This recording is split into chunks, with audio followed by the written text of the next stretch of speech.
Animbara Allodulala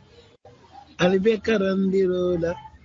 Entertainment Aliba Bedela Niakono Gambian talent promotion Gambian talent Allah Kudia Tanye Anim Titini na lilabi,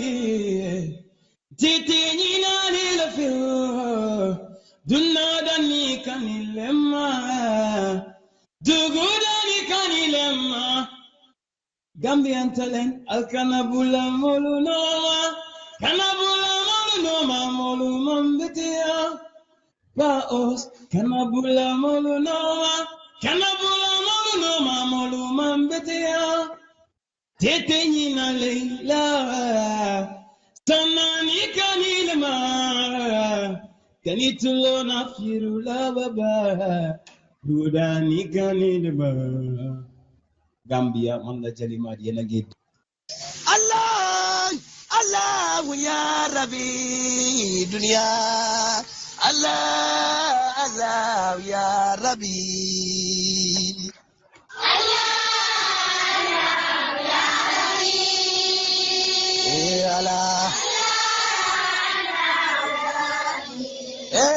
dunia.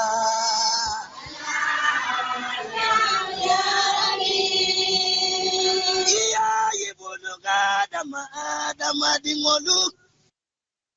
Iya ibunu gadama alisila alala dunia. Manso men kontrolu tetula dunia jang.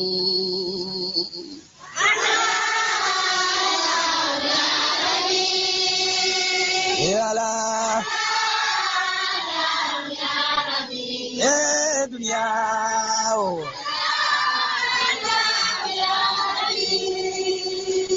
Iya ibunu gadama adama dingolu. Iya ibunu gadama alisila alala dunia. Adama dingolu wo saya wodung desarala.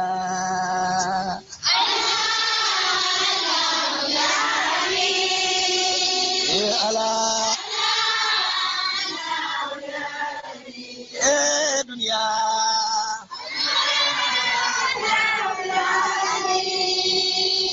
Saya leka bading mafulolu talandi. Saya leka kido dundi korda kono dunia. Saya la tajiro eneno ledunga dunia.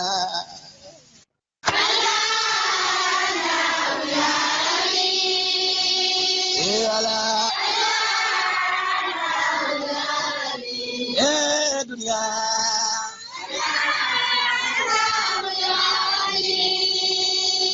Saya leka bading mafulolu talandi. Saya leka kido dundi korda kono dunia. Saya la jauya yeneno ledunga dunia.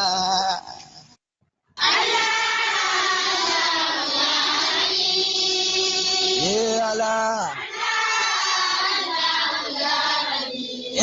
dunia.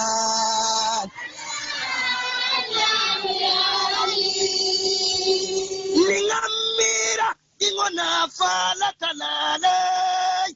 Ningamira ingona bala talala o. Wala yinye fango kasaya kuyang ye dunia.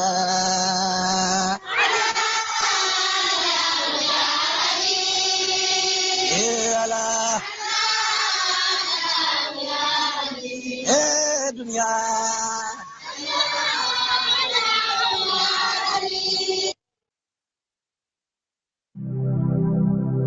Ramadan Mubarak from Gambian Province, Radio.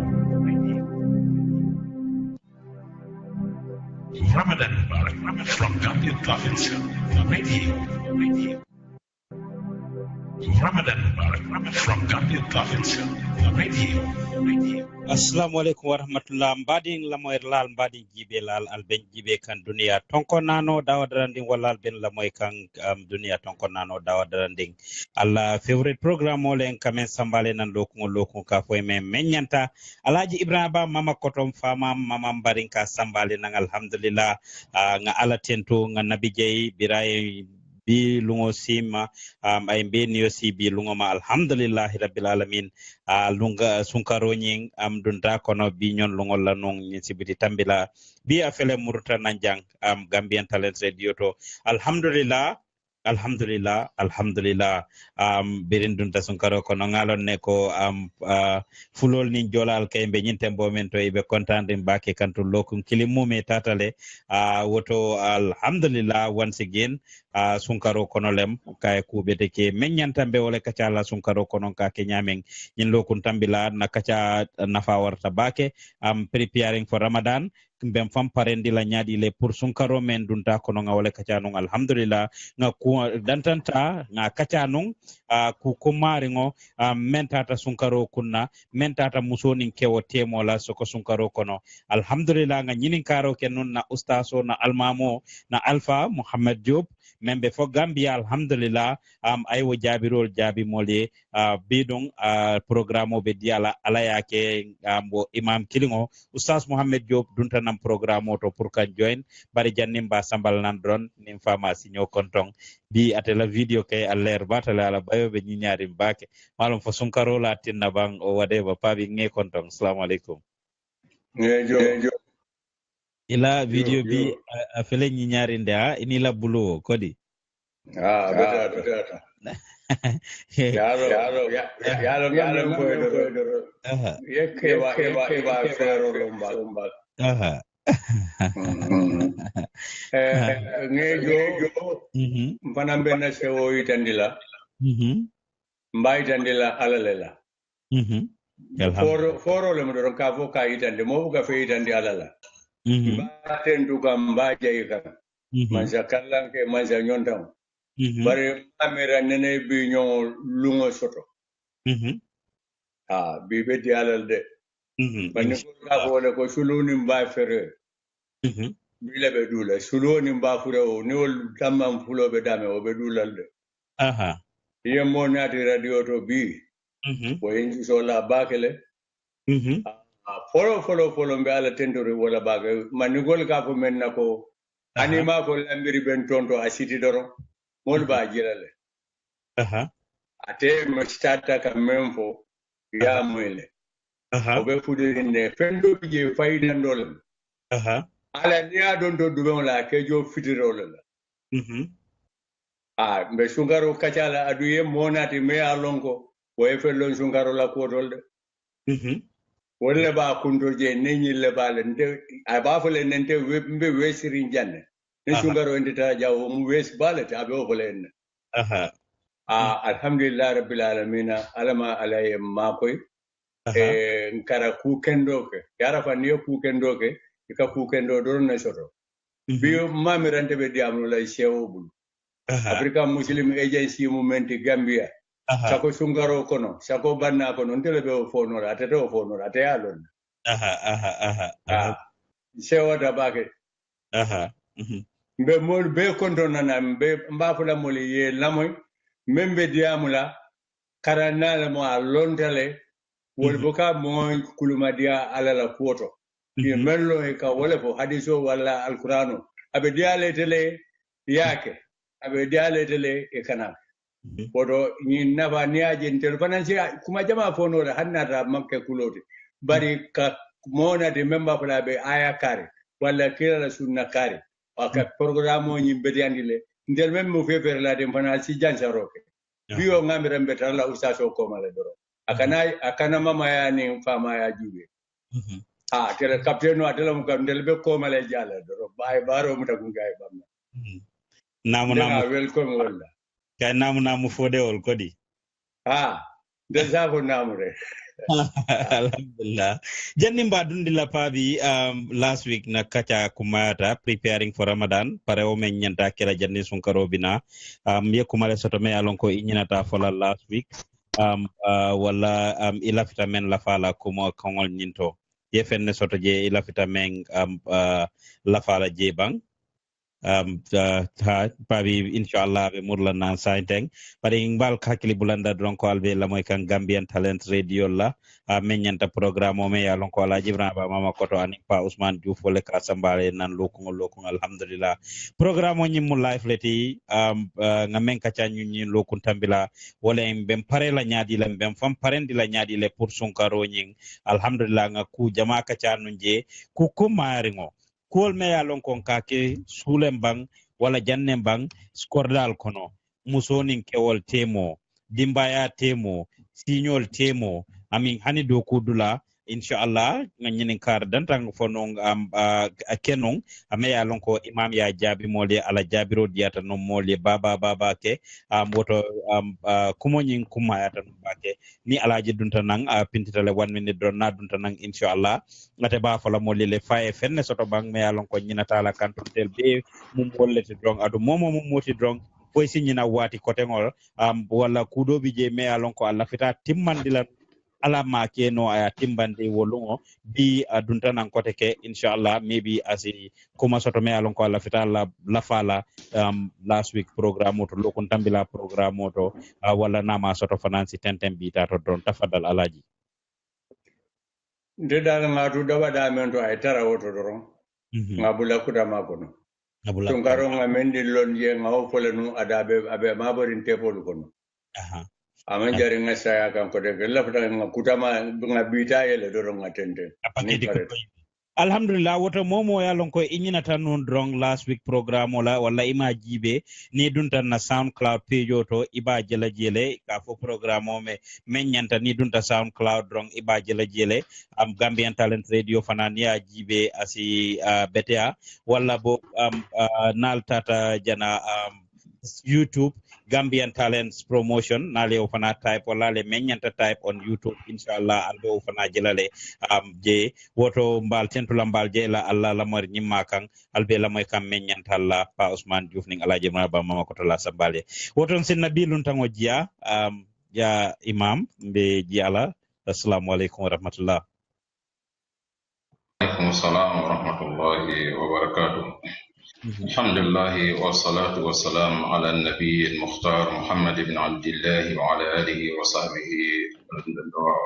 وصحبه ومن تبعهم بإحسان إلى يوم الدين نعلى تنتو قول سبحانه وتعالى أنك سلكيلا صلى الله عليه وعلى آله وسلم سألا تنتو نيمو لميا لونكو دندولا تالا على نيمو بي كونتينو على فان سبحانه وتعالى كو إن تعودوا نعمة الله لا تحصوها نالكال بنت على نيمو كونتيلا التيبان ولا مخ ketanye seo kubati pa Usman ye ku Kenya biya on ko warta bake fama ba mama koto birin dinding kala program or follow up Gambia radio Gambia bake la radio fanaton kala program or no maje to mo ala talbol leti biya on ko mandlong bari no ku jama kana ulo kono aya fane nyam fana Afrika musulman jansi mun na do lati tongalo bake nafa bake wati anata jibe kono to diaro le bennate ma susundiro le bennate ma tilindiro le fana bennate ma kam ma ko fana na do ko to mi yaron ko ka molla ka farfa mo ke futandi molla mi yaron ko lafta ko to walla aya fo nyana wala nyama son karo nyanta tara la be tenno be ma ko kam bake pa Usman sewa wartama bake naden dino ning ado ikatanyo la bake ning fem memo ku kendo ti ado to dron alon ko dino le mati fem memo ku kendo ti ado to alon ko dino le mati fem fana jawya to dron ado to alon ko dino le bayda woto inshallah taala fama dum akaminu nati nya ada ko to abare ada ko dam mante karamo fana on dino konato fulol be samba bara kaminol fonye be mu ku kendol le to ka tela kachani dino kafunyoma wala mu kadino ni dino kafunyoma drum pa Usman inshallah taala se wota bake komina sabande ya abaraka bake ya imam birin alayende ko din ko pour ka ko biande kam nafa londola bi programme oto mbe nyinin kala nyinin kare folomen na ibindo ngi nyinin kala non ko mantole ala ya ke ya barin dum kala nyinin kala jandrong alaji dole message o kinye non be lokuni kono amari ka men nyinin ka wala mo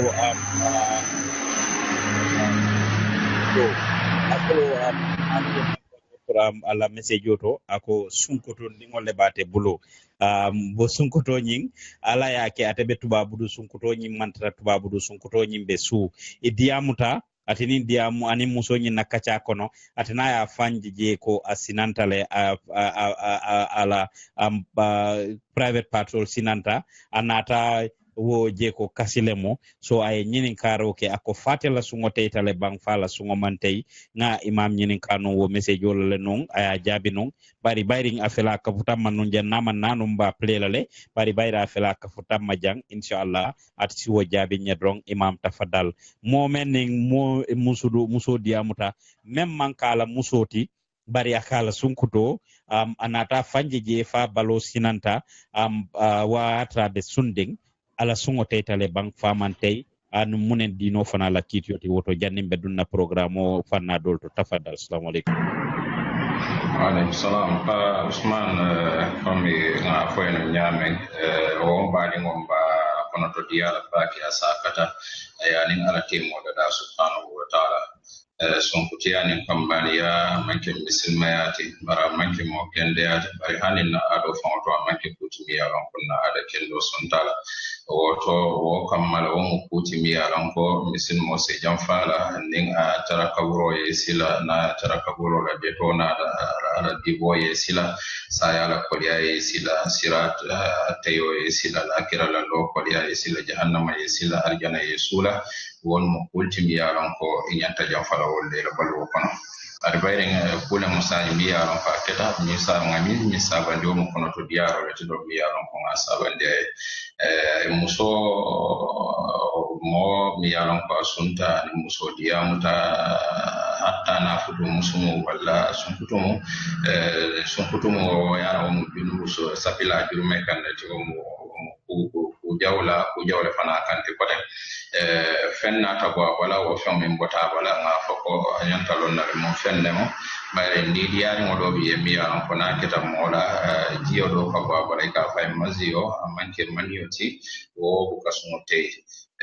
kasumote na tara manio de wala bota wala wo be bayra ko la sumo tetale non na le ko mo foye bare mo mi yaran ko na lon ndi mo to so no mo ni mo de tata wala mo ko na tara manio ko ndi wo to la sumo tetale ndi wo lo nya ba jolal anin ay limsala o parola e tuwo e muro ala kan subhanahu wa ta'ala wona mo sutiande kan den na londo na do ya ko na wala ko ndi Allah ta'ala subhanahu so na tra amam manio bondi bari jomen ka bondi moto niye fanje na rebe ni ya kola wajio wala bota bala ni nge moy beteke ala sungo mantay aba fanne kula do na wo hatta wo fanga manga wo buka tinna moy janabo ku wo ji sifana bote bala ay kajere abota dinkira ngani ngai dawo dama e kajele ko ay senya bare wo buka manke ko de mi satina mo nyanta janabo kula wo ta wo de su folni ne kula ay ku ala subhanahu wa ta'ala alam ko ay ala sokol ke lonna dol won e gatan o le ajele fanko sunu be tinyala le kamuron kila al hadiso kan hadis sallallahu alaihi wasallam man lam yada qawla zuri wal amal bih falaysa lillahi hajatun fi yada ta'amahu wa sharaba momo ya lonko ame funyo kuma jaw fola na baro sunkaro tilo sunkaro kono o mari la kino tu yani do moro ala masula wala subhanahu wa ta'ala lon nal dol ka sembe ni hadiso wala wala ajele ko din ku jaw la na do ko ton be sumo fana tel bare min mo doron ko mi nga fanya me lo nalla ko mo siatan te do ta bay la war bitun te la jero ton na londo la do ya to mi mo tan kam wala wala mo ko sumo yin continue asitubi ala subhanahu wa ta'ala ay nimsa baro minna si astaghfirullah fana siyandi wo kan wa ala lahina kan subhanahu wa ta'ala sanahi na mai yafama ala bara yinta dari ta tola la bara sun yinta alhamdulillah wo je sene ata set woto non si men ono je dron wolem ko sin hakilo to ku jamaati je ne alon ko dine bolem anen quran karamolem wala talolem wala ku kotengol inshallah bayri ñi man sungo tay dum sa ko non ko ate mo bari no la wo ko wala ko no man ko bari sali wato le si la ko sali la famma ji ko tunan ne asa fan kuno le drong ayta sali ata fala ko member to le fonga janabo sali wala na la fita qur'ano karanna num fanan asitano le drong ay ji ko ay sal jomuta ay si ay qur'ano karan amanyan ne batula ko ay janabo bay na sahih alhamdulillah wala jam o nita ta seniala gundalla wole fanandiro fe o wala bake mani o ne o bota mo bala imma futu kono wala ni dia sifa fa mani o ni bota doron janabo ko nyen wajibiyata baro masiol mi ya ko ni dia ne o mo ka so to ase balo sinandi o manke ko tibiya ron ko nyanta mo dun janabo ko wala nari ala wala jam alhamdulillah ye koyta alaji ibrahima ye fenne soto ila fitamen la fala imam la kuma kan men soto be men ko la jente hakilin demula aranga to no moy wala hadiso e sumo nyanda e nyanda sunale dae sun adu wolu bela du go ka bo memara wala mo hakiloti men sita sungaro kunate man fere o fere soto abala sungudo na fa ala muso fan ala muso atani wole be kachala ka wo kacha me batina la wo minyen ka fu me waji kana janni mani obina ye sungaro kunate le kacha fo waji fan ma fo fan mani o waji e kanema ita ma de siya mira to nya ita sira ala nya le ba pa ko le nya e su dai su ni so mo fa man na sundu pa so ndo mo le kacha ke fo dia dunje pa waji kana janni mani obina isa ifensa bala be nyon do wo kana sumuna ni moye sumuna fa e bandi tondi la bawol men kana wo fana manke ite janabu kutiji ite lon bari wol boka bo fundi kan senkade tago dum waji na fundi da wati ite hanna da mammo ite be femere e fa memu ni diara mo fate na bukan fa senkade bukan kan senkade ni diara kanati kila nidia ala mbali wole la chungaro kono bao moma penso to me warta domoroti ala ko kana domoro ke kaneme ita kada nidia do nyini mani o ka kanema da wala waji ani gol ga mena bugu sumana al hakatu na langoyi kento ta moma ko he nyimbe no re yesu munana ti yaku al mel ka foko ala sumuman dia wol kai bule ku sumana ninde musa ala rimba fala lawo man sumuso bare ndema ke ala dina baraka bake haklo do bake ma fo la sungari la muso fa imanya na kada la wajiwe boyna te ma sungaro ko sako sunguto ngamira imam la jabiro to ay je seneyandi set because ane audio men fangoda da andum bi fana aya follow wol to aya dati wol to ko sunkuto yani kambania dino man songala ay wotole follow bay jannabe jabiro fangoda kela penko jinto so jele follow bayta ado ngamira je seneyata le set alhamdulillah ado message yo nyinga futanda mari male abaraka bake imam nyinin kare fulan jango men ketanong last week biriye jabiro ke mamira je fintita bari ya fonum fana on the other hand bari se nyinin kadron pour je seneyandi dole message o kinung akatela do ko koleata bake aka liftin neke anin ku jama me ya lonko pour ka sun abe dimin na fe so ako ate dala ya moyle ko momo man sunno drong isi domoro nanga mo fintindi mensi mo kilin kono fano ya di wala muna fata si wo keno le bam bayring ala doku wala koleyata fata si wo keno le bang ay domoro fintindi dong ay di mola bari ala doku we kolari ne nate wo ke ala sunkaro futata le bam fala faman sungo soto tafaddal ihe katungila audio meet le nung imam tafaddal go ahead ya imam better alhamdulillah ba wo nyinen karo kana no ba alhamdulillah wo fana hakilo ma ko ne fama ba Ibrahima pa la last program to be nga jabe follow nyin kenu fengol la mi yalon ko wolle sa tinna Moses Umbaliano manna yin fono ya ka foyo ko bare musazi ya muta fengol fono mi semol bali sumola bare do ko mo foje do ba to fan o se kanyan moy jabirla bare hani kabe doron pour ko endiro kamma wo mo kuti mi yalon pati mo bannola sumola wo mo kuti mi yalon pati mo bannola sumola saudi la mufti ala jamano la Sheikh Abdul Aziz ibn Baz rahimahullah ta'ala ya fola ko mari masalla ya fata mon mi mi ko ke ba koto ani kuranto dole musu konoma ani susundilla bunde je pour nyin kanko ise sumbaliano ise domorindiro keno wala sumbaliano ning a sonia te bulwato minna yake do kula imawo foje nunka foko pa Usman wato do biye katra silarin hargel la jawjaw ti aka tinna fo wodo biyen kambira kwate keno la satara se keno nen li fo bena ke mum misil moti ndu nyanta sunna en dum yalon ko do ko ni la sumo be kolya ado ba to be do ko la mon mi yeni la situation o nyin foye ya ko endila ise do ko talano e walla ise do ko wato nyin falin no ni sunan tilula do ko la miyata suta do ko la walla do ko nyin falin walla jara e lifta fan nyin kan ya ala batu subhanahu wa ta'ala mo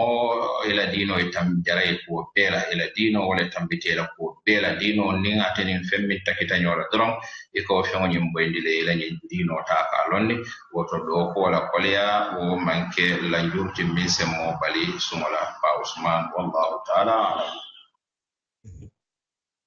abaraka bake ya imam je fana senayata set telbe tubabudu jang imam sabatata non bula doldo jamaade ko gambiyanol adon gas gado ko sifa menke wala mu gas station wala essentiel do ko wo essentiel do ko dulal jamaabe je dolo ka wafi jele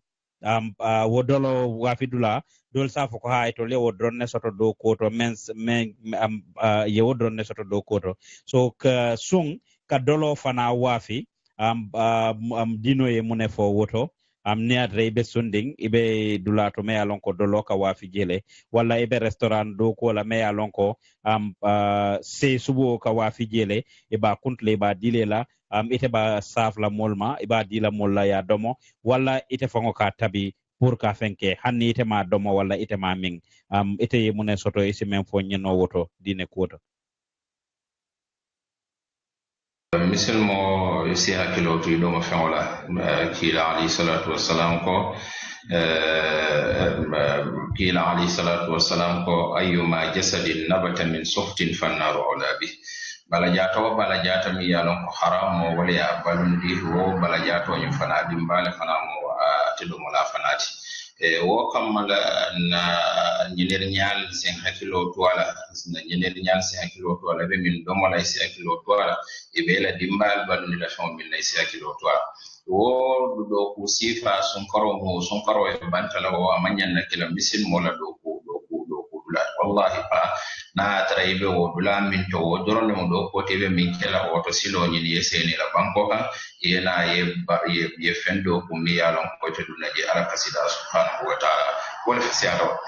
bala fa ka wara ko biton ato do yese nyom usado dol taramil yalon ko bundal ni sonandi e ka fo beral man do ko so do tanati je wote ke no wala kuti mi yalon ko misilma be sonnala kila alayhi salatu wassalam dolo awafula wo asanna wo minka paswo ka eselen kan fo min kam kanka futandi ata la to ala nyum famul bele danka woto o manke fen kende misilmo manyalla mala son faro mo son kartanam sa ko son faro kono misilmo se dia fa wala pa usman wote beti ala abaraka bake ya alaji yefen soto be men la fala imam la kuma kan kan a fole ka bambande fombe bar madunna koto nde ka haramo mo mante kija farandi ye bare ke ba men boko ala na e femo men danka ay doro dankale asola ya danka men ya sola ma pa ya danka aga wafi dama ay je danka ne memba nyinin ka je nyinin ka ka nyindula ka wafi wolta ayo danka atenin kila dende e dankaroke wala ki jafaro warta jahannama famatu ndela moyri nyaata abari yalo nde ustaz ye fenne fo me alon ka kuma bina mambande okay mambande go ahead yalo dankaro kamfa danta woleto manni ga kaunto ni mo data fa dankaro ke abusar moy mo ka di mo busa barna danka isala la kamfa dango ay wolek si haklo de ko ala e femo men danka wala kila e femo men danka o sila o ke jafaro warta baga jama o bugal la ke rabatu men abugal la ke rabatu e aba folo la jan ha nga haklo do ay abo ala e men danka wala kila danka mo kana tulumola do ku kane wala fen ko kane bulela ifama kane bulala ibadin kane bulela ala la dankaro ala buka mo danka ba ke halakile dankaro ni mo badala la ka mo danka bari men ya ala tele na buke danka ke buter e mamani ka kamole mudurong ya fo ala ya danka ala buka mo danka ke halakile parce que na e fondi ala nemo la to ay halakile fa ban ala na ala majaya be fem fulale babu aljanna ne jahannama aljanna terima nyolu a kambada men kama jahannama ntenga wala moy karana al bafala hakilo do wodo sako dankarobe dame wala abaraka bake ila kumo nyinyata imam ye memfo ala kuma kango kono ay fenne fo ako a nyong ustaz dol bi je melia lonko ikanyin timmandile wala ya friend mol fe I'm a living witness to that. Sita jele ak sateo nyinto nga mol moy ustasol moy iba fala ko ha Allahu ahlam naata wodron ne bije an inata se subo fango sambanang anin dolo ko ala kole isa minno isi dolo minno le nata ate dronne tuta je jiti je mindo be je mindo duntela fo fa dronne be nim dolo dronne be nim fatema isi damandi minno jele pour ye continue to survive wala ni se subo le mu isi je fana isi wo domono le nata wo dronne be nim fatema isi damandi nene no jele me atina batina la foite fala butu wonata ilafita do kola do kuti je fenti je fo dolo wa fo drong fo se subu wa fo drong wala fo fenko kensango drong nyama wa fo drong isa kenole gambianol jamaben kono nintata dulato nga mel taraji ibe do ko sifa menna ikan dundi wo do ko sifalto at siata itata tubabu sako america itata sate kilinto gambianol mume melbe je ibe restaurant do ko wala restaurant do ko dun soko tubabu menning se wafo memanta amansia wala ni manta restaurant do ko la be grocery store do ko wala ni grocery store man soto be gas station olto ni manta gas station olto dolbe warehouse olto ni me manta warehouse do ko la ibe nying home health care wala nursing do ko la natra imantra wala isitara vale parking wala tara hotel auto so nyin doku sifal be ite mel tara ibe menna ike dunde wolto automatically isaje ko 80% of Gambian mel be sirin dula killing ibe o sifal le kekan adun jamabi je soko mel ya lonko nyin restaurant do ko lem wala fenkeo dolo ka wafi jele aninyel adun te ustasol mole mel ya lonko yewo timmandile ka foko ni wo dronne bije adun jamabi je wo damma bu kataraje ku ko tangol kataraje le me yalon ko am do ku leng do ku sifal bari ngamira je senatale foning ustaz la fita fen la fala je if not nsi continue maybe pa bi nyinin ka do soto la même fole wala melben jibe kan tafaddal imam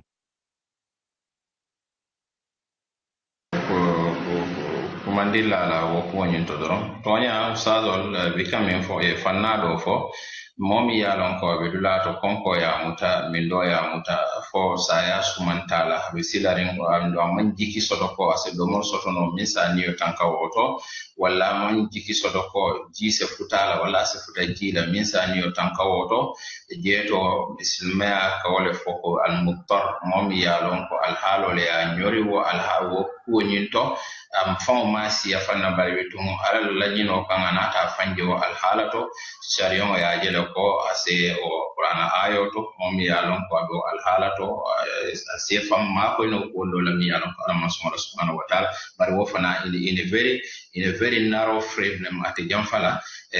tumo min na ye wo feŋo ñiŋ miŋ walla ye wo feŋo ñiŋ domo taata fo niŋ waato miŋ na ye feŋ je miŋ halaliyaata miŋ te woto dono ñiŋ feŋo ñiŋ haramyaate mala koteŋ ita maanoo la woni ka foko iman do ku soto fereng woto isa keno mancili ya pa Usman ni tata wo lato e wota bankule kam mi alon ko jangi se tabalu no sembola e balu halalola ni tata la do to iman fen so se balu no halalola minna ko manyine be mo no la ko ma ya fam wala fere do ke fere o sifa be kana tare be jondinne mutala mi alon ko ise fam balundino wala ase kanya fon la mi yalon ko ite se baluno wala ila domoro ni windo anila la hana ase ila jobe kanya na woldo bari e jam fa fon la mi yalon ko ala mandu nyala subhanahu wa ta'ala kila ali salatu wassalam ko man taraka shay'an lillahi awadahu Allahu khairan min momo ye fembula je ala kam azza wa jalla ala se fendo di la min fesiyata wata ba ni misin mo ite aje ko ndo ko le biya mo bebe wala ke kam barinte o den takela abe dulam bulu barin takela ala be jarbo wala fala kolya be laare kam be jarabi la kolya be laare kam bari be bambandi baake kon takela berin ala man dunya subhanahu wa ta'ala kila ali salatu wassalam ko mari masalla be fendo di la mi alon ko le fesiyata wata woto wo alhaala ɗo anin alhaala ɗo itete mendinola dalila wo dalila te woɗo kiilala sariyongo to salawatullahi wasalamu aley nin fama fana masotoɓe millala o kan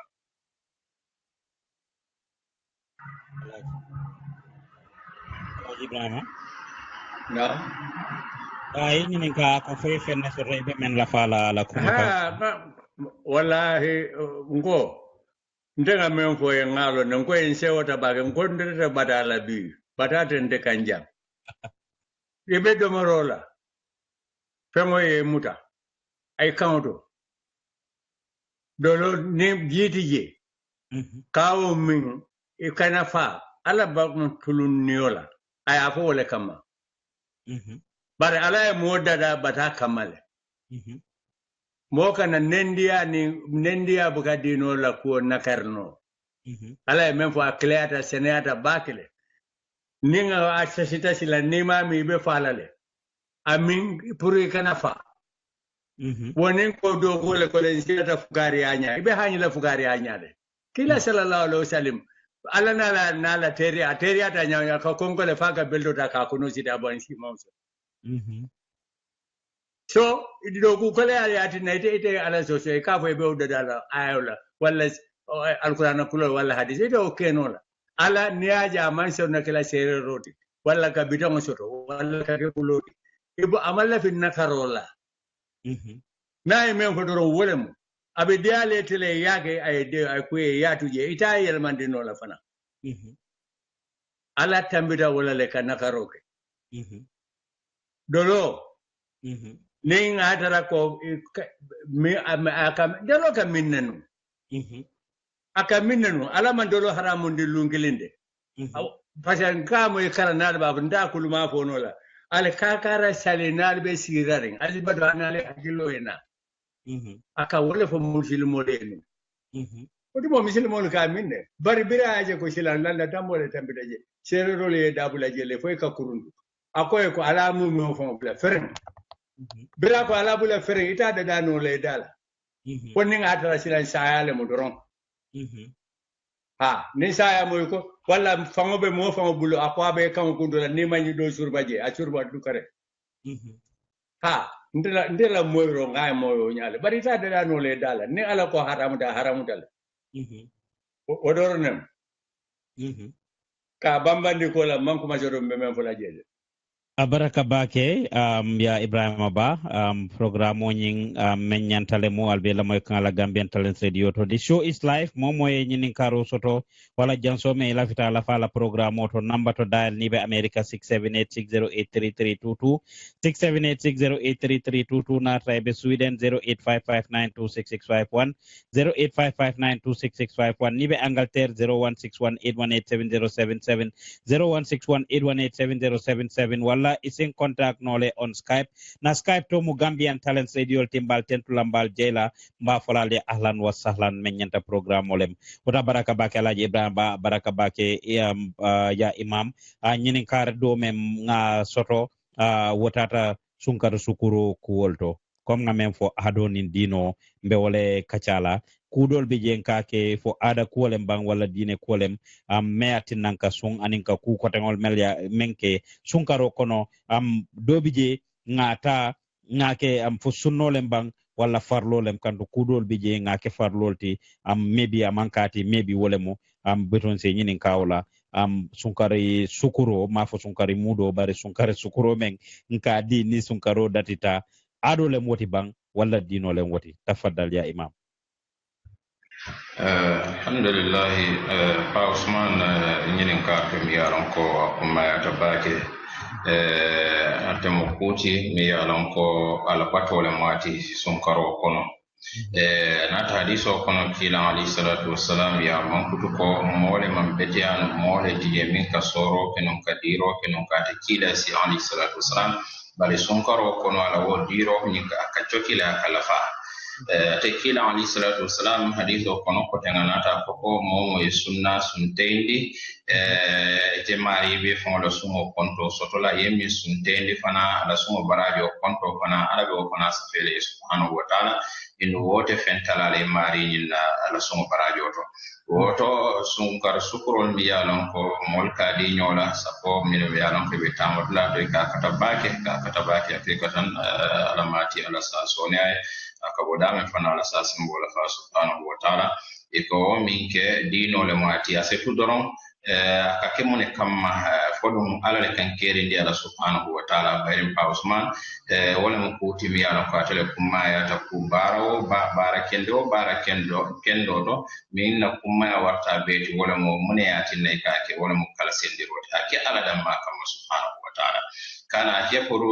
molbe sa kalamuta ko kariye fenkina ne afaham walla ifon ba fula molen ko nganyine ki mfaye walla nganyine ke kariye ni sa no fam ala la jonken dol jamal bi la barol fay ka kire mota kalamuta la ase tuini mom tema mi yalon ko yake wala ala de sedi ala la barol ni ka ala nyine je ala la jero wosi wasa subhanahu wa ta'ala bari wo baranyi wo mudino lati wo soro de maro mi molka ke nyoy pour ka sunteran ni soniandi ani surol na do ko tan ka soniandi nyoy wo mudino lati ni ngake ala kam subhanahu wa ta'ala ya imam ñinin karo ñi momenti farlo le mbang wala sunno le wala ni ma ke fo am fenne be kam fo fe mantare ma ke imano Pa Usman amanke farlo ti safo mustahab wala mati wala dol ka wo fole sunno ni ma ke junubate kan bari salon koy fo ning atra anno be la de salon koy fo ta barajo wala mi yalon ko wa fapaki misil mo dum kan do siale kila alayhi salatu wassalam ko la tahqiranna min al ma'ruf shay'a kana yutu baraji la kuto wo ko mi yalan ko baraji wala mo atiake ako hadisa do kono koten ittaqin nar wala bi shiqqi tamra wala mi fanka yakata ye fantanka de dimba hatta na be kala tamare talantele ti wo bondi sadati mo de ma wala nyin kam mala se tanka dimbala ise woke woto manke farlati de to nya mota fala moye ko ni man sunga sukuro di ibe jul ko soda bal fodon na trasaye mo mi yalan ko la dimballe bi jambi yalan ko tele nyante balondi la ila baluwo wajibi ate tele kan woto ni ma kenak ba fale la koy junubo soto woto ka ko mol ni balundi balu a betere bulo kono bitella dimbayamu ni ma ke wole woto be junubo soto la bara ne wonte yani min yalon kon lafte di mala doron ka ke wonyama ala kam azza wa jalla nte wolto la ko farlole mu amari kan wallahu ta'ala alam ba baraka bake ya imam Alhaji Ibrahima Ba Podulade karmo basi hako boyndi nyede ka sunkari sukuro di sunkaro kono manni gol ka fayne sukuro a koto be nyame hanni wuli kemeke muso kunde buka ko ngamuso san wuli kemela e ka bola ngeso muso la ali je la moy kende gade sunkari sukuro doman di asike sunno aw kila sunkari sukuro dio dabe fondin sire yakono ka molu makoy atude e makoy alale kama bam foya makoy tole kama foya makoy bi kwarika sunkaro sukuro di bitamala tine fula bakun kiline bi ebe barajo sorla adu abeni bitamate mo fanandi andila kadi bamala kadi bingi mala kadi bina muso nyini na membul nata yadi ala don sungar sukuro le mo ite junubo o sorla jede ebe barajo le sorla jede adu ko kila fondi sire adale e ko ala fondi sire aka kafule sungaro kono woto nde sungaro kono dal molga mendi nyola nde ka haramundila adu nda fala fana ko amanga sunno bawo kila famle karaka adu ebe yeb af nyini ka menna waya longo ndete o ko sopor la ka ko mo manya nakala ye ya lonne parce que itel ka wala ke jana o dogo nde dabe o konole be ninga fonu fayito lo bare sa fayito te be molle karande melbe Gambia ye membe siri ka ila dunia ka famo membe ka funyo mai ka di molle bari Gambia o wato ndeni nyulbe nyota ni kate ka wato menna nte man sola e arabo be sola menna ni e wolone wala ati nanka menke no nka keno nka menke ni ya lonne ndem kan menke nka ke mam menke no kate telea ka fa dula kari ka korinte kari ngol bije wala nangam bije altaje adu wolya lonne ndemu jumalate alata kola Africa Muslim Agency dorone ya panchum banko soto mi alo ya sanne itale mo bukalu asojo alata ko la nyi alo nte dabe o konole me adina o keta wala nga fo fo e bukaso so dutuma don tele kay samba na motola ni ko akare hambe mo kin ko e mba sambala ni nga ma samba fo nga fu dan do marium don mo alfalete ni talibol bebul bari Africa Muslim Agency melo otumo momo ifanku ikawole mera ita de ku ikawole mera be mese ita fola ko Ibrahim babe kom nde dorone kawke otumo asafurla nde o kakele ka fa be dulakari nene me dali sungar sukuro ate olon woto sungar sukuro anika mendi nyola sungaro kono nde be o bambandi lale nyanta o kalale sako ni bija yaki Gambia katu modobe sire ni wuli tanki ay wala wulululu ke do bi jew mam mo soto memba kila nyimfana bena faso la je o don debe o bambandi lalde anata be fayito lande sonta no kwa ya fayita Alhaji inkadamento fo jele mo fo farlole mo ni aje ngawo nyeninka kantum futu jama bije tema jama bije ikatinya sunkaro kono based on pressure me along konka soto akabo mo Usman hakadu do bande sombe ay ladde ilanyini karoka akadenjero subaka farlo wala mo ni man fe mo ka haramutale ya wala mo tonyati mbina haramu ni halal ala ko e menke dia ko ya nimo ke wala mo haram ko haram na ko ma ke halalo ni fe ko mbemena ni ko farlo man ka kamoto wodo nima ke do rejunu bole soto mbe wole nyini ka kansila mbe woto ndebe woto le made Alhaji because mo jamaa ya muta wole nyama yalo londo nafa warta bakele jama bije kanyi miracle farlo lemo adun nimake amin haramutale nimake mantoro be lale kan on things like that wala nan ka nyinin ka prae senea salon ko sunno lemu is a recommended sunna kom ya fa nyamen astas ya fa nyamen am nata am rasul sallallahu alaihi wasallam yake aka kubeto ke sunkaro kono aya lafa niya no yake ima no yatu je bari jama ben kono we would rather go ahead ngawoke nganna other responsibilities all to je me alonko bo kuma ya batale wo mo farlo leti ikang ni manke farloti bari ite woke wosiata dino konol de moka ku jama ke me alonko manke farloti ay farlotu je ay am ku ke me alonko manke farloti one asikeno because of societal pressure me alonko akabo society le kono two asikeno abota muso nyine fango bala wala bota kewo nyine am kewo nyine fango bala asto inyanta menkela ala family ese musudolje ye lafi pampala ye ku sifa beke pour ibe sunkar sukuro men dile ibita musolla wala niye men kacha last week nyin wuji peter gonyol ni nyin ku ko dangol mele alonko mba ke kan wo preso me alonko aka jinkan isi moye me alonko amano ayta kuke me alonko amanyam fa fabita tapale yalla fabita sunyarolla fabita jenolla fabita munella pour ay demanding soto asi men dino pour in society fana saje ko atebe nyinki kan wala nan kanyi nyininka alaji jam ngara sunkar suntay wato bina sikan gambiale with imam bari ngamira ilafta fenna to rebe la fa men la falaji wala imam sidia muno dron nata te lafta nala ani ngantara mevo ngako dron sungar suguro dal ani kam mol kam mendi nyola sungaro kono ene kula ba ko kilne bijede mene me bo kuge mammenno o ite fo yalo ne men ko do bije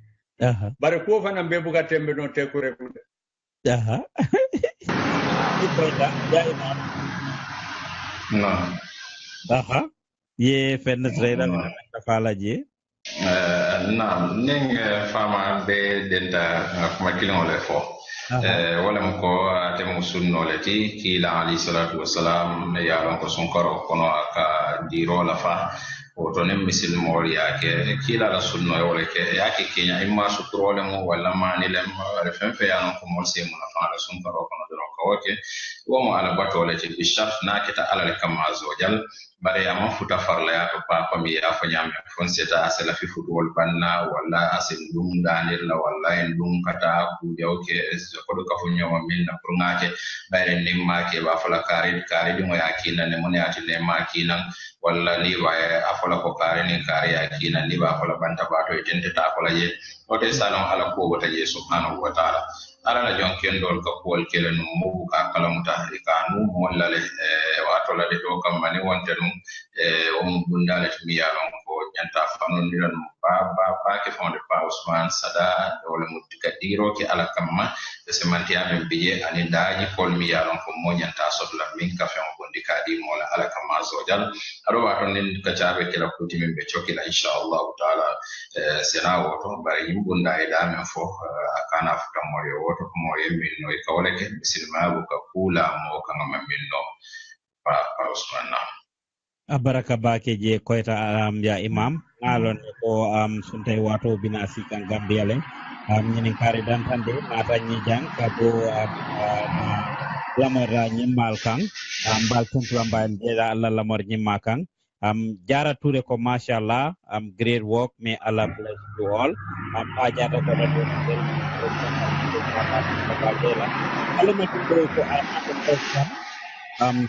do I have a question atela nyinin karo momenti ako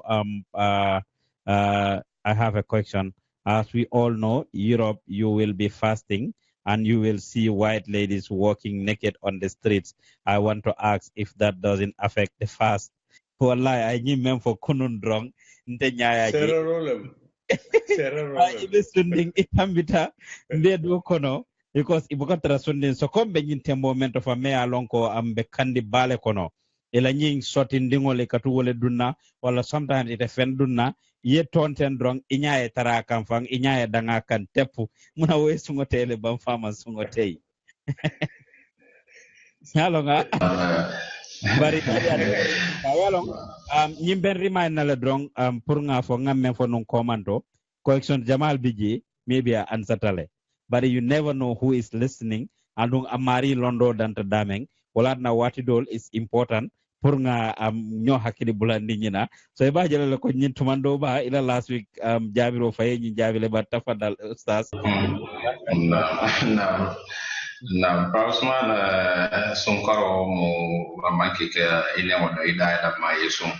ari yesun ninya yesun ka pujo jube yesun itulo yesun ka kera mo pujo la itulo yesun ka fenjo ma aisin mo yesun ka ta dikira jawo adama di musu fe su pol bele ka son ala subhanahu wa ta'ala ndum nya Sunkaro kono mo Sunkaro e bantalawo somi yalon ko ba ngaybo di manyan na jube Sunkaro mo kono mo bantalawo e bele ka nyantawo ali misilma kila alayhi salatu wasalam yetandi la ko je follow de wo muy talati bari je fulan jawde o be kanal mo min ne nyaawuli imam minke intentionally ye nyaawuli dron nya benta fen fe akita fen jawdi tariya ye nyabondi akayla wo je follow inshallah taala ko wote kila kaseti kila la ko alayhi salatu wasalam bari bitun ningina te nyaamul de je fulan janke dron kasonata jafa ne nyamuru ndi je flanyan ke don pa Usman wala be kila kasoti bi yalan ko hadama di mo misin mo la asmonse tinya no sababu dinna na pa Usman abaraka bake ya imam nka ngalo ne sunte wato sitale mbete excuse la re wote real ko igdoro maintaining alaji kataji continue hopefully be join na janning abe banna woto ngete alaji semurnang ite kan alaji Ibrahima ite mo ne soto e men la fala je ben to nyen ko sere rol bari wosiata jande alaji ala ya long wosiata jambake donga ko ay même photo nyalem jeri follow kay ko dunia no ajube kende gede bara ta la bitala be ko me fele ba jube la wo mamira kida bo jonda wala nata yaje tunte o dal memba kala wala mo ko me feloti inya bondi je adu kana jube fula jang bare ka jube bangulu sila janni ja ya jube odo jube robe diari fawlede ne ko men sete je fawle yake yalo light wabdu sungo asoneata aman sonea kanto ibe dulal to meya lonko mo jama melbe je itol magnin long ibuka lon fan ko tebe sunde ne wala mantra sunde e katra sunde jubero damante hani domoro mo etara siring abe domoro kere bala ibe bosole kono ibe traffico le kono ibe dokudlale mol kanale nyaaw nyanandin diate e ka wole ke to katra wala nyama kunun ko wuraro dron nte mbe sunding ndi ma ndingo na chat abe graduate kan tate la graduation oto talan woro wuraro ntata je birin graduation o bantay domoro landi nin dol bije iba jelale ko dinni merangol ha nga domoro tindin ngol yele bari ikeba ma ibe sundin domoro be nyaato left and right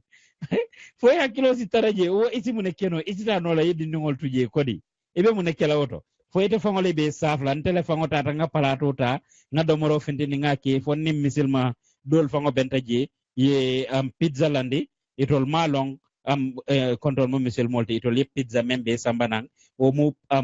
pepperoni pizza leti imang regular pizza sambana wala chicken sambana wala fenko regular pizza ye wala pepperoni se pizza ye wala sambana ya landi je to ntele fango tata diningol man domoro bondi no fango ye nte fango le tata nga domoro bondi wolye to iba jelale ko ku jamale ka kijang hanna man ki jiber koti bare ku jamale ka ke tubabu do me alonko ni ala me de ma dal ni mu fuloti imang sila ala nyaade isikuke masela sumoteno alaji tafadal yaron dulal manke telendi engel bota dame jo mo man siaje paisa ko Gambia ka nimmo baluta fo beta fo ifata Gambia dore man funti ela londo be dasala bakele paska mo bete comme manikol ga me kolon kono nyew ni anyi nga sangola ya wa fanola ay kolon la da hapo akbe wala fole tungaro Gambia wala na Senegal ma gare mo man siaje bake misil mo le fana siata je ni sunkaro na ta italo na fam memu misil mo ani men te misil mo ka to hani manke misil mo manyabe ta hani la kala bare wote ke no la jang wote ke no la jang dol jang mo le bi jang biri jang a ni nyem nyeni ga nyem membe je ndel la gambia be dame ni be je sa ite la bila sino no la talam sabandani mo si micro kuno then ngamera next in na ka chako do be kala wole de wona mutano di sunkaro ko e ka be wada no ila kordani nde Ibrahima ba na kordani ni jelo na ka do kada jel nde ni gurme dole be nane fo nyanda micro kuno ni nga wada no ke suba nyanda yele la fo na kulo ko tilubulo o be alquran o karna jumala ko e ko alquran nde nyanda o mari balla sino la to amanke klende jang bari be wakilale data yake fendo bije ferete foyaji bari be nyale bola je na ay to hakilola do domoro men for example domoro men ntele nyanta o bondi la dindingole nga plat sabata dinding kili nga plato keje nga halal subot ke janga chicken ke janga chipso te jang nga pizza te janga nyinta nga juice te ibe nya bondi la o kanyadi ani mwa ko be hakilole bola kan no ite nya bondi nya ite o bondi no la je bari yalo ne be sundine adu nyinna hajute sumo bala adu nyanta kelale ite pa fa utani la bonko no ila frijo ko no fenja male bije ikilin ne be yeni ala tema ibe sela ala nyale ngoy ala ka ne exam tabulu misil mo le amen tambita sunkarola na bi ya be fo be to fo sumo tumo ida ila konko le katare la bonko no motije isi domoro ke ko no fa tep commissaire rol ka menke ina ibe da jo fa ni wura ro sita le sumote wote banna mol ko de la ga beje isi studio ja da paso de mono ni fol beta be abukasu ade bari talona ala nya sila nyalam ala e muna fuja ko wote foisi silante ala nya mana wota gwa men ka fo fanu da bakale karam kai baum karamo bi jandelte hanya ta ko ala ko kula tagwa ala nya sila nya bije mandingol danda bara fanuta baba bakale ata sembo warta bakale dangane ata wala mo ispikirimba imandala kirimba mo nyaabe la ba mo nyaate la ba italin ala nya sila ni ala so wati doro kijobe farlal wo tambita sereri alal de wo mu flol talat so kasiti je isi mo sabuno Pado rapaso karapase yake konyol kanora ilta hainla do mala ba ke la la kamaro kudol bi je fana la be yampala nyala ko be ay men foy ni amari bala kenjon accidentally ni ano ni na jube be do kana meje e nya bonni je kana je jube ko ten ko le kenon je kumaya tabake yaje am telmel bet babulu janku jama bele bije mel ya longon kaje wato wati tokani sunkaro sita komi ya fanya mengsu ni sale wato sita mo boka foye su wallahi ni ajibe pabi akamutale hani environment on nyimfango akamutale ko ka sunne just the atmosphere itself ka yitale ko mbe sunkaro le kono jandung normal life continues so isun tambe tembo mento ten Gambia talam fula sai berin tanen longolen mazakunda e memodi ye musol beso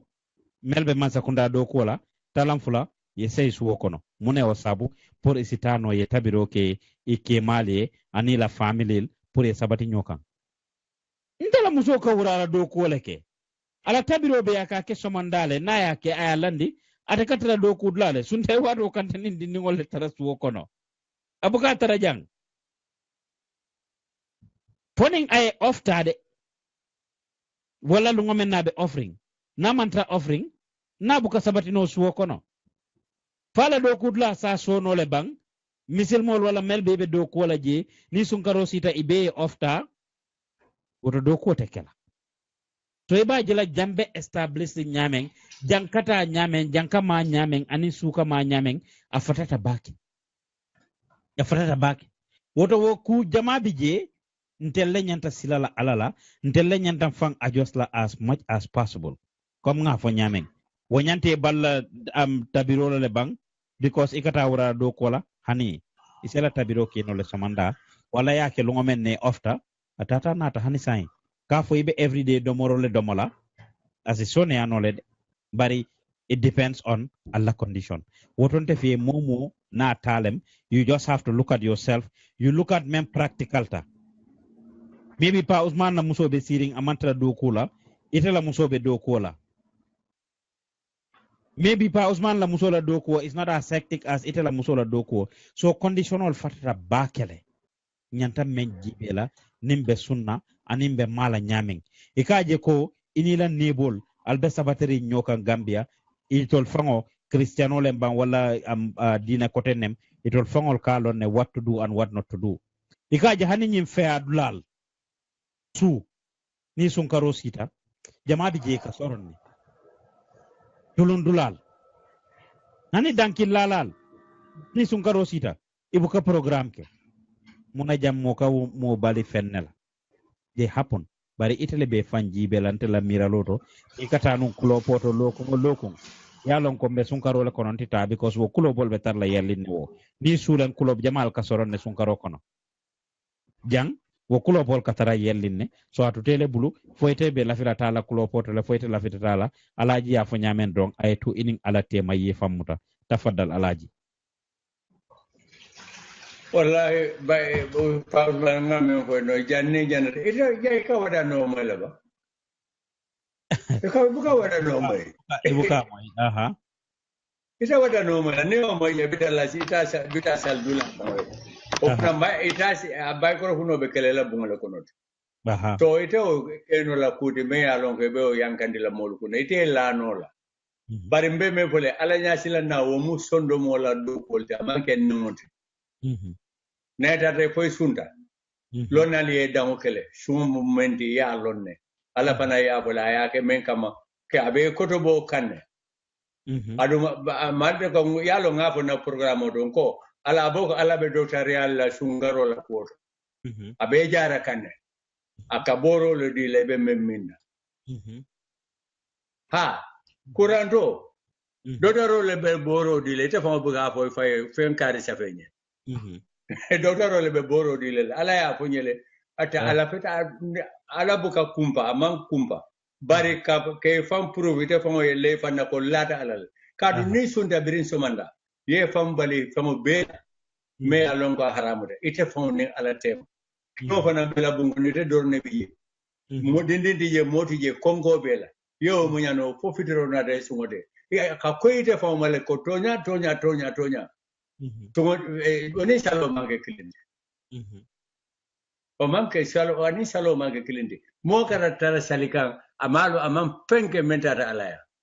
pari boli saje ndemo ibrahima ba family leti ke bala mun tisira mbadu fananga kuma pugu nem fada polisi salima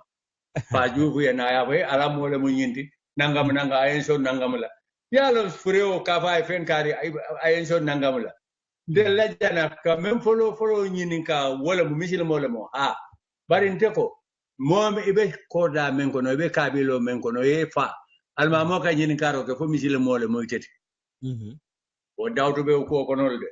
misile me ya bukanu kunno e muslim e ka fo me muslim atama ser folo musalolti salwati lulu adum ay tar dawda janta kala jela ni chansi bije nata jeesi e si salnoje to yetara o nim bebe kabila kili moye faje ay mo dole nyanda bla dala badi wala nyanda ka selle ko be mo fanna karolde wa amma sungaro memba kono nga mem fodoron kela e fon fenka bete atale mo kana mo ne wala sa ata dude tele bulu sila iteta fo kila la kabete ya men ke jete danda wala to ba fo e bete be fendo le noma albe no men no majang wote tembe no la modo e sunkaro sukrodi amake ala doron kamade ala nem fendinem tine fula ba ke ngule abe ala sotola le ayadi men na be o fara mari sotola le atuta fa bitan nomba fa karamo malomba fa janga malomba fatere mo kara sukuru so fo mel jangama ñol bi je fo ko sunkaro sukuro ki wol ma ki ala dorom kamadi so abeten moyale bi je bare mo kana a pocho fanan sunkaro kono Africa Muslim Agency wol ka menke Gambia ana nyon wo siata bakele no ngapo membre diamla imamo membre diamla a momel ka jenke sunkaro kuna siatal de ne almami do sonkata aka atendata ko aka commissioner le babulu tarale femo ni entelo na be fem fole je ndo fono la radio aka de mendiala ko ya kafa commissioner le babulu wol dum buka moto for outside adum people are there melia lon ko wol buka sugur poto fa soto no adu te ko ite mo muslim el dalti ara ngoli kati yani ite kane la moto ka di la yake la moto tiyo do suguro ko ngo ni la studio ko no you are not giving the right people the right charity. Al kana okay. Ako nyambe mo ne kelantel ma molon ka ntebe mol folali en. Nyin ka wala foyde amanka ko te kanna ko dol. Ko dol di de. Lafita nala no wolto fang. Kanto ka wala foyde woto mo tata je sukuru bodo ila sukuru bodo be mesoro wala be ko do mane bodo mesoro be wala kala. Bari mo boka modo to di kafa kawe. Ila algano le la fengolu ka bugol soto be alon dino le babale ya jurumaji itita ya di mo ba de kan na moto le mala madara payito la mba fo kam pour ne melbe je sake ndenga di time soto alhamdulillah rabbil alamin sungaro ko non debuka mira fengo fennaje o wato o ne bi fatatal de nyalon padu modo ka de sungaro ko non debuka de sungaro ko no gambia de ala alon kilalo nyante ala tendula wala di nampanang ka menken ka wakilala sina modo malanga kije ya fanye do ngo ni furata ngo ya kayto ki afrika mo kana fanye tanki wolle adila ye tole foje ko fana mo ala do go dolate my friend ala ja baraka ye ko mari ngofo lafite nyinin ka imam ni murutanan lafita nyinin kala menna is related to them fotem be tubabu du menjang tumando ba dula dol bije misil mol man siaje baki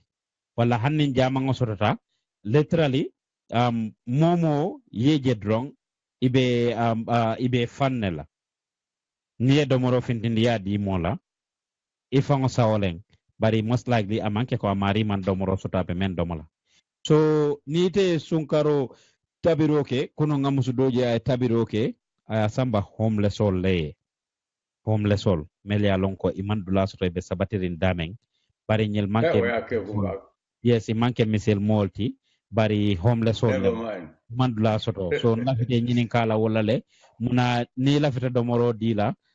inyanta dila misel mol damal la ban ko sunkaro kono wala ibedula to me alonko misel mol man siaje e lafita domoro dila should you just give it to misel mol leng ni misel mateje you should not give it at all imanyana dila at all wala isa tabino le yadi mol la mel manke misel molti tafaddal ya imam. Alhamdulillah pa amira bitum alte mutala bisalo la ntala sunte wala ma fale fama abedada alhamdulillah misilma mudino tumiya lonko amube mu bala falati tel misilma mu bala fati kida alayhi salatu wassalam atem mu bala fati ala fa subhanahu wa ta'ala ko ma arsalnaka illa rahmatan lil alamin ite kila alayhi salatu wassalam be ki foka ki soti da fengol beka misilmo la nafa fengo akamol bele ben ya fam nota fono la ko misilmo kana fendi modo la mi anon ko amanke misilmo ti kana do molbi mola mi anon ko amanke misilmo ka to diro hatta be yankunda do morendi wo fon barajo yesa ko momi yanon ko le muhammad ngoti ka to misilma tanol na misilma la nyinya yanta jela misilma la betiana la balafa yanta jela misilma ko misilma la mukanunte ya misilma ma ke fitnati misilmo yanta we tande la misilmo tanola ado ba to woni nyami mi fo ba kele o se la fili misilma la o se jere misilma la betiana o se dino misilma kono kila alayhi salatu wassalam ya sada kenno mi yaron ko be tama kam mi ndo ya muta kolongo ji ajita kolon kono ay mi kono fata funtita e wuloje wulo baɗa ella aje a lon ko mi yate muta num koman to min mo min doti wole wuloñum fana muta a jiita kolon kono koten ay jiyo bi samataba wula ay jiyo bi no wo samatoñin na aya kinna ñiŋola ani wo samatoñin funtita banta aya di wulola wuloye miŋala kiila alayhi salatu wassalam ko sabo woñin kamma wo mari dunta alala nemo kono mi yaron kono mo arjanate sako mi yaron kono mo hadamadiŋoti hatta nama ke misilmoti la shakka ko sikkati je ko na tarebe dinkira to da mi yaron ko mol biye mil yaron ko be sularen don mo misilmalti don mo misilmatanati min nyante mo wala mo yaadi misilmol lati sako fe mi yaron kono mo sunkaro konoti sake sun teranti bare ko mi yafa nyame be dinkira to da mi yaro do ba to pour misilmoje asake ku ko yarenti tanati je kadi moɗola mbiyaɗon ko hanna manke misilbati ɓayrin hadamadi nemati ɓayrin ni lamare fanamu wati pa tana wottanata wala inchallahu taala abaraka bake ɓe men lafalaji paalaji ɓe men lafalaji nata nga angale kama moy sada e ka fole needy people not muslim doronte sadadi mola mbel ma soto fendawul sada ndenna din bayalu ngel may ka loy ka karton muta yalla do tubabol fiyata bage dol ka ko nde lafeta dol sanna dol ka ko nangam de sanna nende ba dila ka di doron ndima do bije wo ko nyeko ite ka nye ku fenko di nye yalla membe safere nye naga ko ko malla fi alon na membe safere ala karton bala nye ngalon ko mo kore ringolo mu a karton le babula be loring ala fita dema rola nga dema ala le kama ka sedina ali yako inma nutimukum liwajhi llahi la nuridu minkum jazaan wala sukara awla moy karamol ba fola wala na sedina ali ni labo nae mo sepu fangola abuga son na jubela ala o nyaada me aka nukun nabe sadadi la ala bu nyaadi wala la fom no momo labanta sedina ali o jela be dunna aljanna annata ray mo dunya bele kanate wala dina ka nyaafay karadola so wo needy people melbe o beddo kan be larin jang janne famu right place ti moya tabi sungaro kono ya sama wala yesu ngaro di yekino di misilme dola o mol membe beddo kan wolle nitala katambiyala ha alaji da fala moy ko je kumayata alaji bari comme oustas ya fo nyame yaron dino fana bina ma foko mo kanadi ay men ko nay ne misil mo desi folo mako bari nte ko jang be nyu wato men ko no teng momo e dapero soto ne ma kino ne ma imam futa ibrahima baya abe batandila dukare taw carton jolbe dame yadila ete junu bo soto la jede nata alale atina yake ndenga wole mira mantra junube ko fo kam bari yalon protocol fana nafa waratale akumayata fana nata misil mo bi jeme alon ko ate sula tala yadi wo misil mola wole nyanta foloke dan ibadila mola me alon ko manke misil moti ma do ngamira be d'accord ta wotole folo usuma surwal ko pese du jalla bolon ngaw moyle ngaw fahamu ya ite misil motu la je ta di modola bad ne ma misil mo ja bebulu ñu wato e mala ba me tawo carton tiol ya yadi la ngawol homeless all okay fair enough je ko ta homeless wala di needy people etele alo angale kan si faju mal gadu manda kar moto bari homeless wala needy people wala mu nte ba fala wol be mu kilimolet well mosike no ni fang adunga manke homeless tikanto homeless movement mem man dula soto fang abe steering dameng bari mosi dula soto no abe steering dameng but he or she is in need abe sula ring la ndama angale ko mo nte camera wol belbe lorin carton do beddo kam ani mel ngam hani ni labo be ndata Portland wallahi wol ni nyaajo ndata kayti dole no ngam modi je sila katra wo neno kono ibe lari ko nyene ko nyako nyil ge la jana ni nyaajo le tata nasiato jam mo wuli sabale homeless ta woto lebe ito leke lawo mbedo kam komika fo nyamen je ko mayata mo wuli sabale alhamdulillah ustaz dinna nan ko teke mbañi ni kala ñini kari pengo menna wole mo fenkoti memang sur ni man sur mana waye sungo tele bang wala memang nafila bari yale be bengala wara kala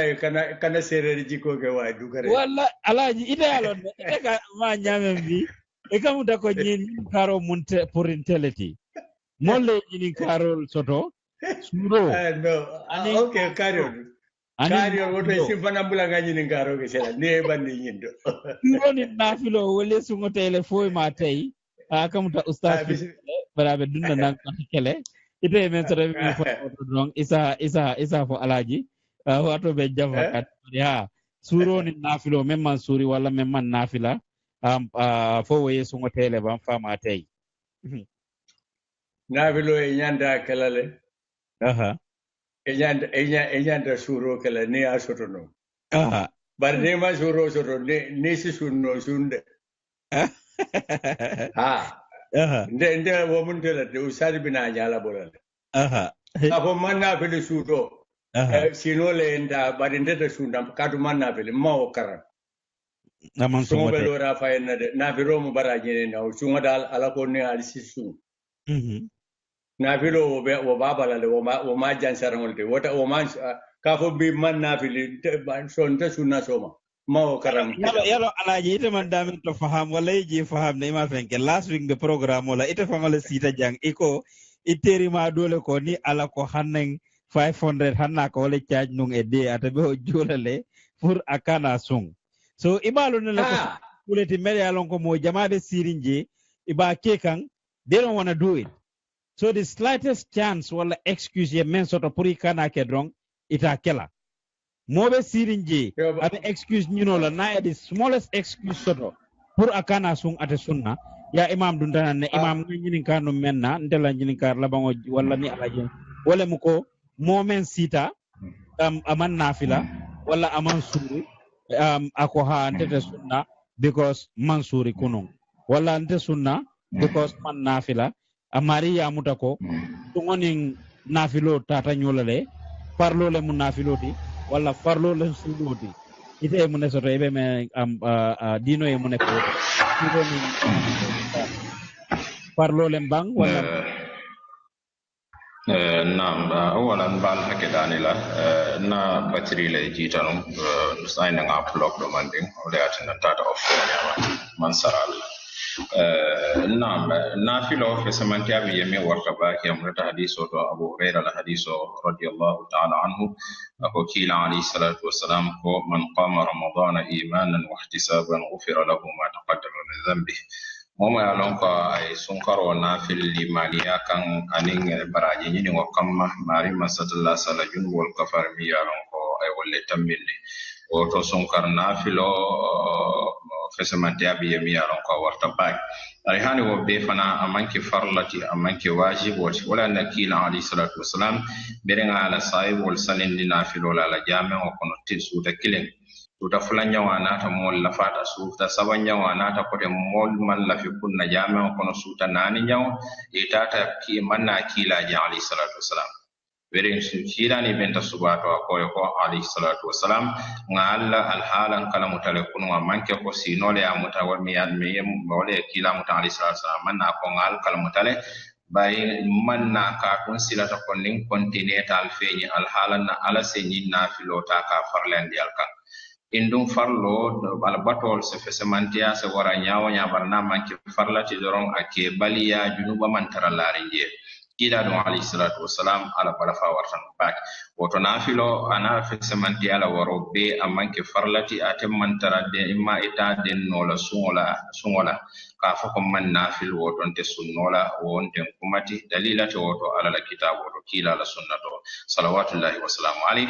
nin ka wo fana do kane tintin wala ka jako moto sayo kay nafil wala bata warta hani man nafil ko den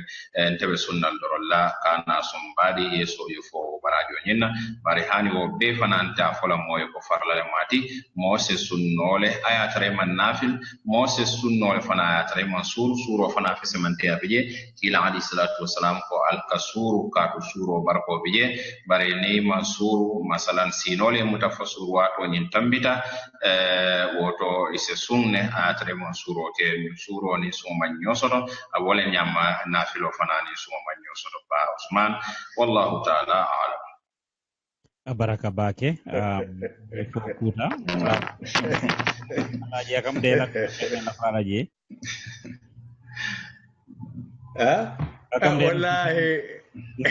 wallahi nga ko en ko en nam ko de jannem ngimi nante nga ko ko dugare alkana duno kulende mon kunna sumo be lore apaye karalale nabilo be lore nabilo ma wati soto nabilo wolo mu baraji nyene saloti manika count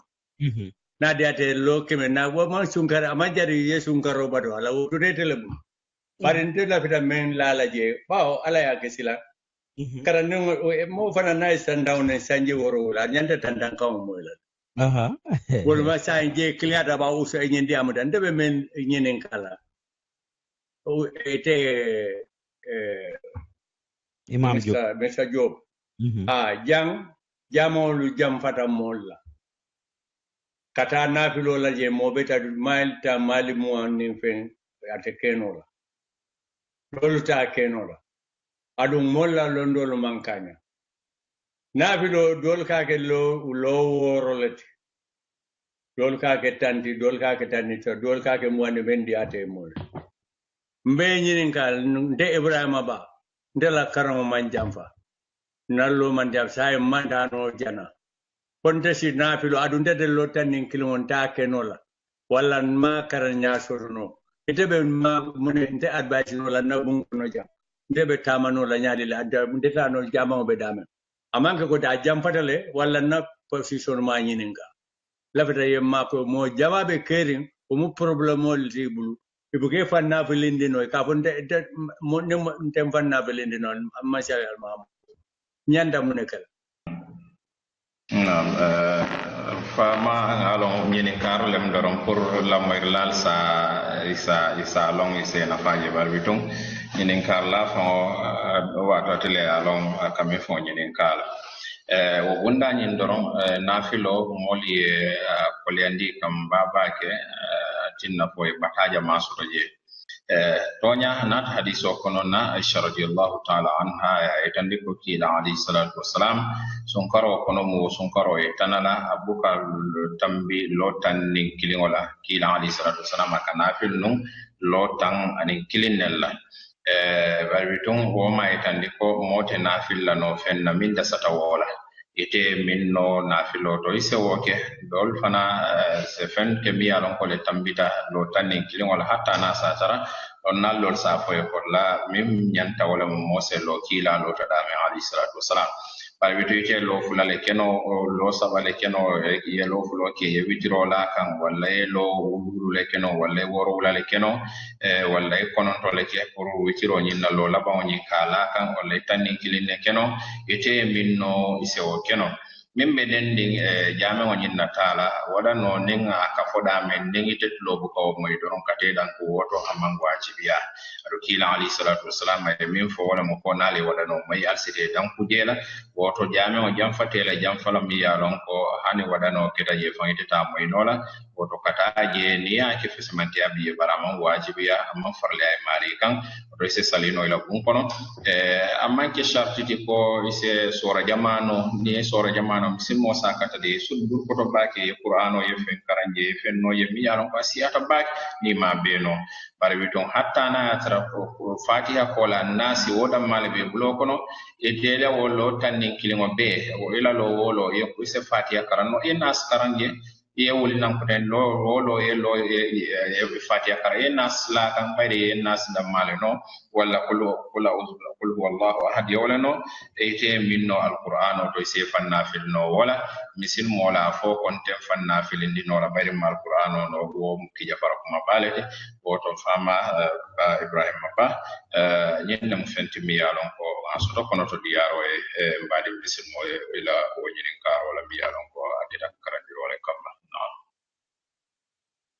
Jason Rabaga, set. nañini kar do mu menti janna mudo del ka ñole suman na mudo ka ñole suman ja adun maybe ñoti ja ka kodo le di fo ñanda le ba fama ñam mudo la ba jamba mudo suman daw di ja bari kaje ka kodo le di o ñanda le ba po dia ko ya ñanda ñole sumana walla mano ka di mudo di ba ne sunkar mudo wato sit ñinin karo ke mi yaron ko lonnal tata je kumo flato lonnal jamal ya je ko min ñanta de kila ali salatu wassalam ay fengol min konti ko mol se mudo dialam ko ñowani mano ya je ko ate bono la fendo to min manke woti dole ya je ko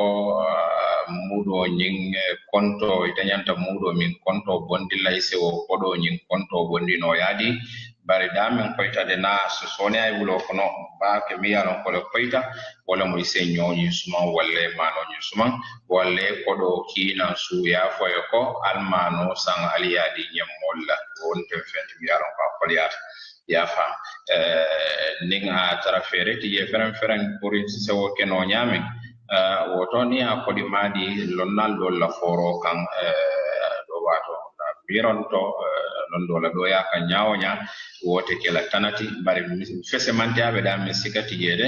wala mo ko kila fangol min konti min mo manolti ani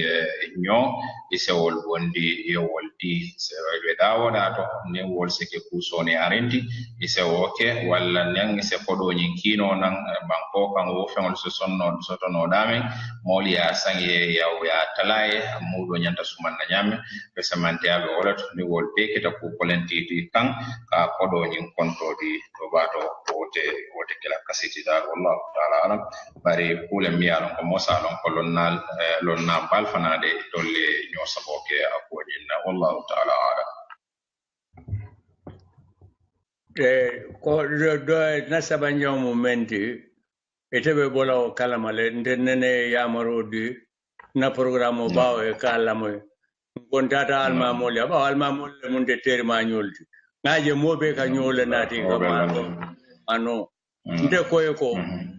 ñome poto alkasuma hapo alio fana konti kodoti alle dole kodoti alma kato nali ñodoro ndi abita wa filale adu sel ñaati non le bije ni o keta nali kodo fana ndila ala dimba la feto sopato sotono jole asi subo sanno dol be kana ñodda nena ngaw kele gam ko rewo manke kasiti ba no ila o foroto abedne mosa dendendi lonnala min liaje ko mudo nyin konto isa kodi madino ning mosa wo mo nyin dendendi no wala wo yo mo min famanke ko kutati mi bondi fambulu bari lonnal le afo ko wo ko do nyin sedino bari ha sikati ko min asabande nyame pese mantia min to wala mo yo fengol nyinta kedi wala ne kila ali salatu wasalam mudo ate ay mo kilin doron ne foje to matan lil masakin miskin wala molti biya lon ko wala kamim mira jama abukana ke subu sonti wala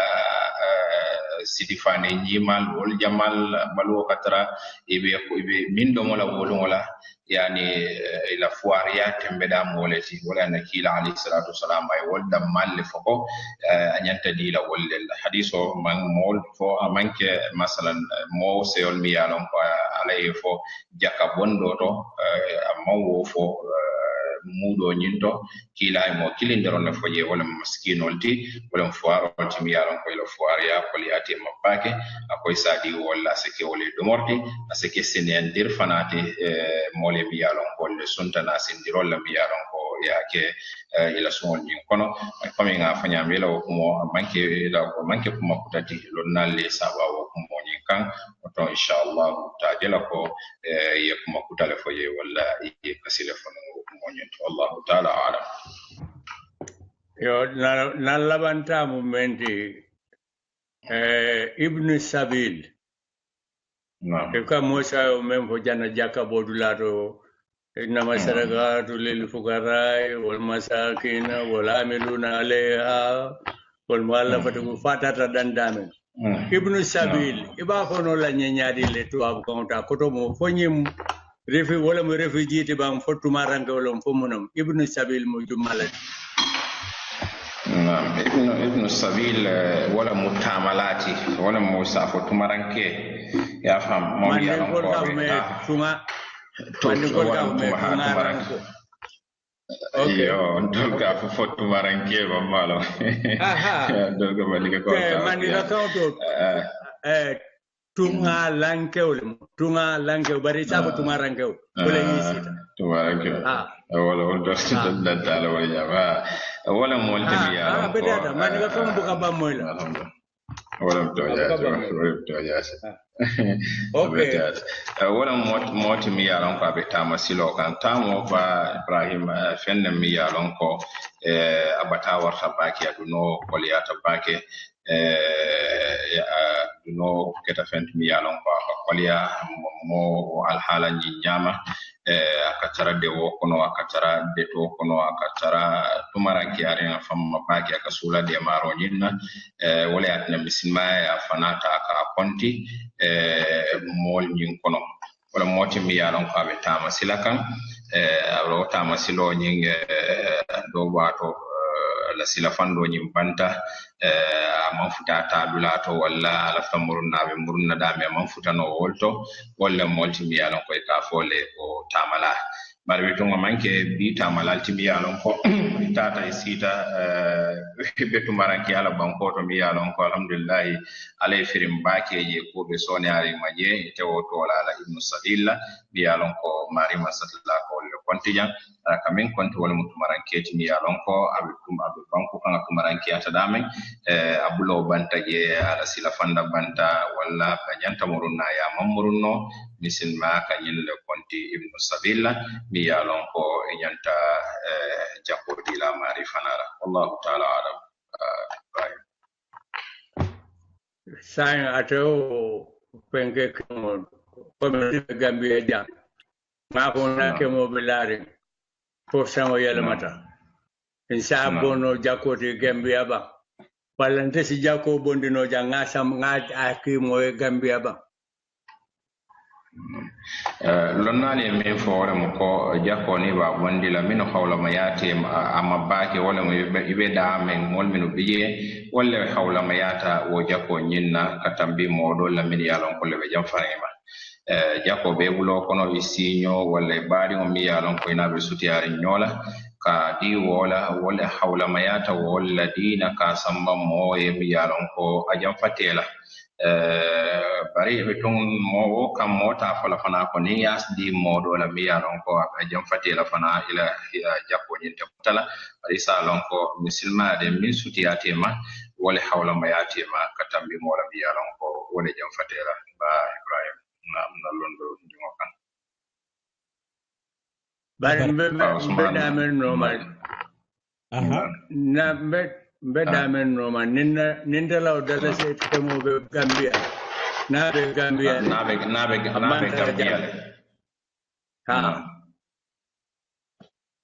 be gambia le adum wato sita ngaro mo fulaten dala bonde fonsa fono ya dinye patela je o demba o saraba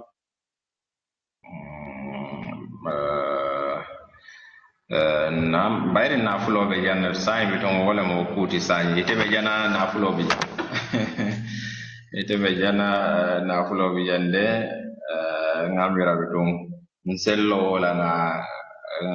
nga kiskisru ke ngasila ko dem badwa nale mo na fota nga ngasila ko dem wala ko ninte bi jam bari ka jabina ninte bi jam ndala dala so man tata jang abe gambia adum sango yel matale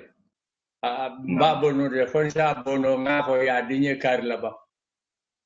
bejela no ma je sio ke sila ko bejela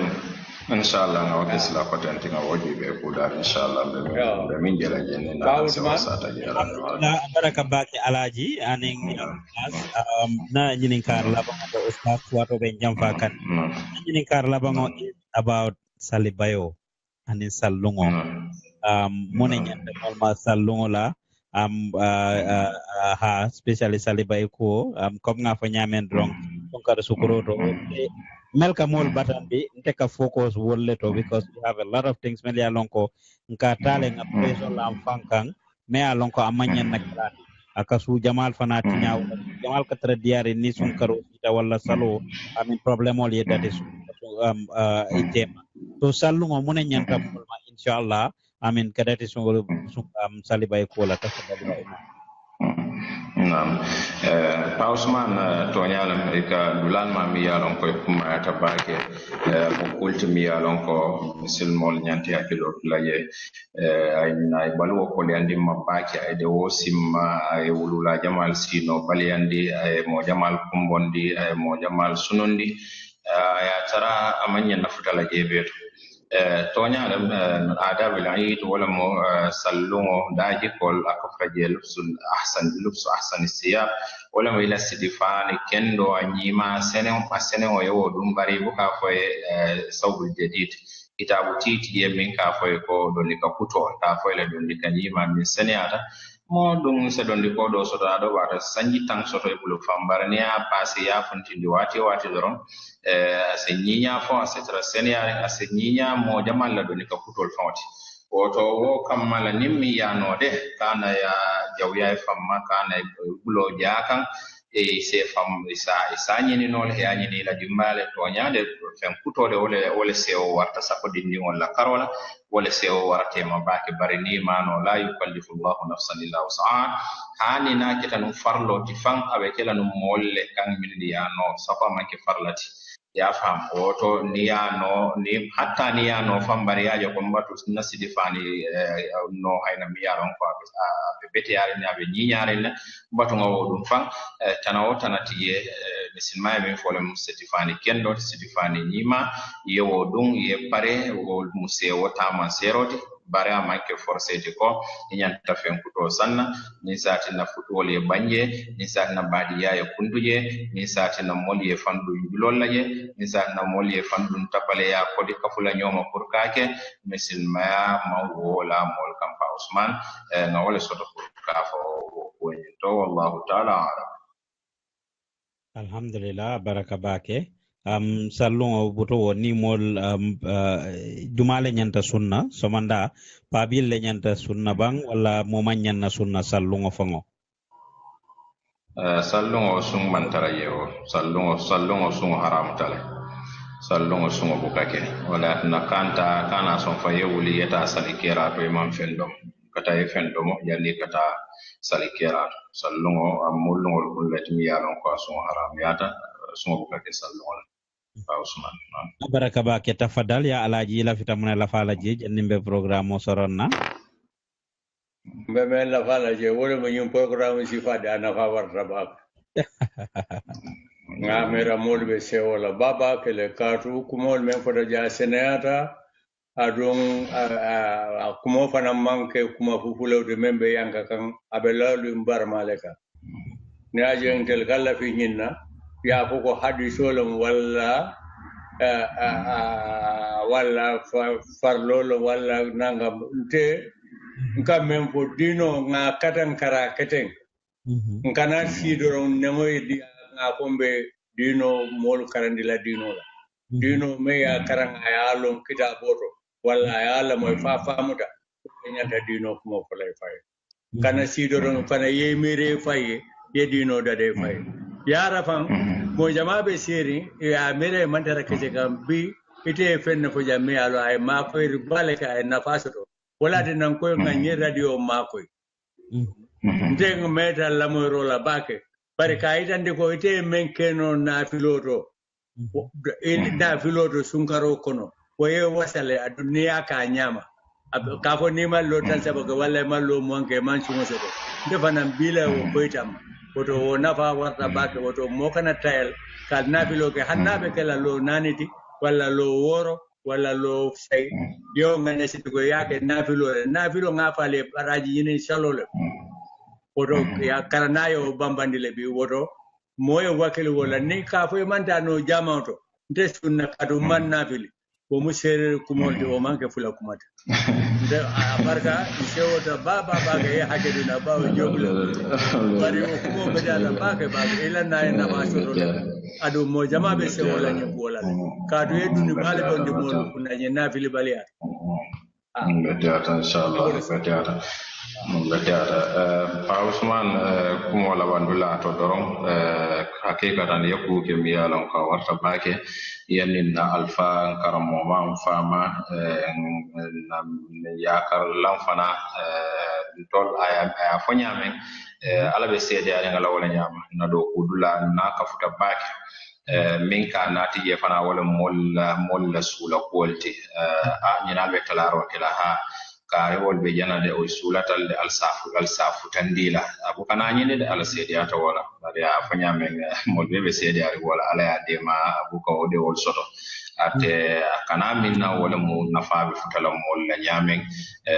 wo mo kuti pa aya fanya men be tar fana ya fo ninkam ma do bato mo se ya kala ku kendol do ato do biye ka fo mol ya kala muta ka ke wala kam ninkam ma do biye se ya kala se kala role model ti komi alkafa nyame fana sa ha kare kan yinne ke woto mbatum fana ngakata ka ki nyame ngati o nyam bayri ka kayro futandi molla silol siyat do biye fon ya bondi la jibo kono walla ko moya ka soto janale taje walla ko moya nda ala futandi jana mo biye misula tala walla kenya o kenya hatta nyi radio la fambiya lon ko Pa Usman nyimbe futala mol konto min la dunia kono ala le yalon subhanahu wa ta'ala ala mala kana ne ibe bari ko baraji nyinna woto yenni fama ka fu nyoma bi ase o warta ma bakin ton wala talbe ko tolle ti amam millon minul lon no mbay bitum bi ayatan diala ko ton wala talbo le ti ameta bake inshallah ta'ala kuma fojang nin ko ani sawabo tata salon ko alala de marmoti alala de marm linga min fo fana mi yalon ko man fo ko salon ko folo dindi yabiye kula njango londo la do yabiye saban jango hadama di wala naso fana biye lambo lasi yam fanya wala bari walla ala sedi ata ko kaydo doron bulta wala fana kamma woto be ala dani la subhanahu wa ta'ala ay nalbe baraji na alfa fana ala sa menya to subhanahu wa ta'ala ala sa siyo faya so yate kendial kana fami futani hadama di wala fana ala sewo fana soni ande te Pa Usman fana ala se soni ande kay dambian sadan radio fana ala se barka ke ya sa samanyato asake man to na fara ndurama kawati hadama di yana fara masake dino fa saram fanati fosila koten na Pa Usman wassalamu alaikum wa rahmatullahi wa barakatuh. Assalamu alaikum wa alaikum salam wa rahmatullahi ya imam woto alaji fana la kuma laba ngomo moneti dala kuma laba momentu fose ode anembe duala radio ane radio bungol be duala kawandilale alsi wakili albe bisiri nyaonya ne ale kili radio to ale naje kadu itebe ngayindi amo men kija mo wuli bulo le bala mo adun ka menyi ni ka kome yako ya ngapendo nyini ka ngalonne walla ka dam fangol lale walla wala ka kenna moto ni mukarandiro paraji bale bije adin yirwale bije adu momoy dogo ke ala be jolale hanni ke nugo ne ka ke ala be wanyar lal dalo ndeme delo me long bari fen tabi ninde o hono jani de bina o mo fayito le ta manjarala manjarala na kada doro momo yemenno ala ko do yake ne da bita tole ala ba dile lale ala kam mo kurumole sudura aka wole sudura tumo niaje ya muta dumeo ama folo wolo ngon ala malla be moy wanyari kuron ko do ala ma ala me mandabe ala ma ala kayro be ala ma sunkaro barajo maso ala man najuno bolu kafarla ala ma jama aso men ko di kayrama kila hormoto sallallahu alaihi wasallam me yamaro men kala je ale radio ma koy atel men fanam ka kawando kede alisi diamo ko nalla diam ko dali moli yamare karantal le mo radio ti sai o karantal ye ma koy kana be ke miran ko no kadi o nya nga radio bunti on fanam ma ibe inshallah taala inshallah alwo ke allah kawandol kono kende ke betea baraka bake Alhaji Ibrahima Mama ila moy kanno men nyantal la kabo ale Gambia talent radio to kom ka faale nyamen lokun drong bi dong nakacha nafa warata non Imam Muhammad Job kontantan sewota la kuala bake alhamdulillah lokun akala hajo bula na radio to jankala programme oke nal bukala moy jumalungo somanda juno Gambia la wato 8 o'clock Gambia la wato len akala programme oke ila dino long ala programme to mo wolti Gambian Talent Radio to jang pabi ite buka la moy no because aka kente la 1 o'clock 2 o'clock leti jang suto bari alhamdulillah a podcast o nyin katara jelen ka dundi YouTube le adun akatara na Facebook page o fanato le momo buka la moy ila dino long wala Imam Muhammad Job la programme o te aka sambale nang nal buka la moy alkala noma aya fanyameng ala ya ke funding ke wolem alhamdulillah ala ya so damandingo menna akapare le wato wati drong ayna aniya talamba tentulamba jela wala Alhaji Ibrahima ba fana mu pa bile time alonko aya fan jindi bake nte o lonjele abuke batunte ya kumandi akatulan kumandi la wato wati kan kumpa bore asa fanye ko galinyo kumpa bori hanin ndema moy fa anin amante moy fang ati sinte kumandi ya message yotu nye janning be mbala ko return na fang asin call ba kote ke ka fanye ko ba nga message yotu ye non ke kumpa bor le drong akuma tan kanyo kumpa bor akan karandi jam wato wati ninga programme ke drong nsi ku to karang namande ka kango benyina kangala le nufang bari ayatina le wotimma kuta kanto nimba kan nimbe na programme do lansi angale kango bulaji jama ke bari ni nata be programme la nsakata baba ke ma angale kango bulaji wala femme nyina tala wala malo mande kango to fansa nyinin kala e ka faye nyaadi adu anene bukan feel asa fanye bake woto be duala e alama ala fana so simani jata kende ala ma kamuta be men no alla fitala mol la fitala e meta no mala birin Gambia nga ala tentu nga je ibira samba nyina radio to isaje ko lokun don nakatu kacala kuwo me alon ko wala nyanta kuwo me alon ko wala benna banko sambala nyato kuwo me alon ko wala benna kabilol sambala nyato kuwo me alon ko wala be misilmol sambala nyato anim lata men bela woto mbatten tulamba jela alama sola simani jata kende ala alama mendila nyato alama bela junubor kafarla nye alama bela sunkaro mutanla inshallah ka membe duwa sunkaro kono alama alaya ke mole sulata membe la futala damen alama alayen be futandije inshallah na dimbaya alayama alaye so simani jata kende ala ye sifoy fana yake alfalti inshallah mel tata mel fata mel mantara balodin ko take almela jangol sone ala inshallah be duala mo be leñen sunkaro men kono nga commencé bismillahir rahmanir rahim alama nga bang alhamdulillahi rabbil alamin nga kuma men fo jandro me alon ko amanyang wala anin dino mantembe wala nga kufa me alon ko anin men keta men ke kirinte mbe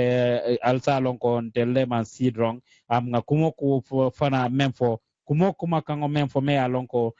wolemo alsa alon ko alla ke wolem mbal danila ale radio makoy ale radio dema nal inshallah pour kanyim programme mo sambale na meta fola nyameng ka fonye keep it up albe do ku betola nkatuo moyla le adum bal tentula mba jela wala pare ala yalo mo man na bil sol jo radio nying ala ben dema kamba continue kambari nale dema roki je wo be la fala bake alaji kasi janne nyin lokon tambilal ka tular reminder kal hakile bulandi ka fali ko al radio makoy hannabe kala momo dollar kilineti même $40 or $50 wala euro lem wala pound nem abe buru dunia da wadanden dong nafta tam inshallah anafabe wara lamba dundila kuto me alonko abe raji bungo nafala me alonko abe melbe do ko la radio to asi nafa nole yorangol mel sulata lan se sannole alhamdulillah pour radio eta nyato alkala filenga authentic information sambale nang information o mele alonko information e beteari ngolem nakari kutije na mol melbe Gambia isulata pasol la na mol melbe Gambia isulata ka internet o sang anin jorangol mele alonko inshallah abe do ko nyen timbandi nola amin wo manke fania kuti ustaz men fele jannal ya nyininka recordal bebe brule alhamdulillah kasija nenga recordal sa ngaki gale pour nibe programme ol kela ani ku kotengol ale fengo fenke radio bungoto dron allah nafulol to inshallah mba tala le nga dundi kuto me alon ko abenna do ko sone andi nolale hanni femmantan to la fangola jibol kono bare insi jorangol sa mere alon ko asi radio la do ko timmandino ale ustaz ta video je abe damen ten gambia wati do insi internet o problem o soto wati do yaje je be dibiring anin ku kotengol mele alon ko si wo be improve nole pour aci programme o keno afangoye adon basiti tarala bare be nyinte momento wol bebe koleari ne woto mbal danila ale radio makoy mbal danila ale radio makoy mbal danila ale radio makoy sokombe tunkaro min men kono amin mbal tentula mbal jela alla la mar nyimma kama foni ngamurale janlo ko koten albe la moy kannum men nyantalla inshallah saman na programme o lutax gambe du denning iwasar ba sotola ambe men kacala wolem banko la politiko kunyala anin tanya amin nga moyle membe ke kan kanilay amin mol melbe je nga moy ko kilim fate kono inshallah mbe o kacala le be na kisiro ke kan ba jibela len si jumale sambale nanno politiko bundato banko tamanya bundato isi même fo no ale woto sama o programme o kana fo alko talang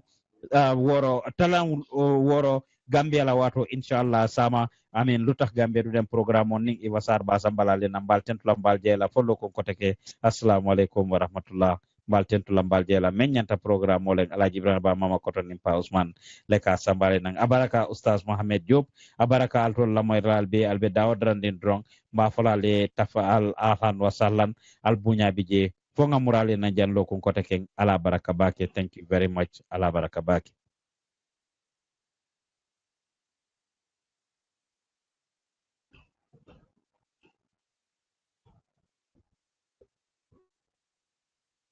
Wow.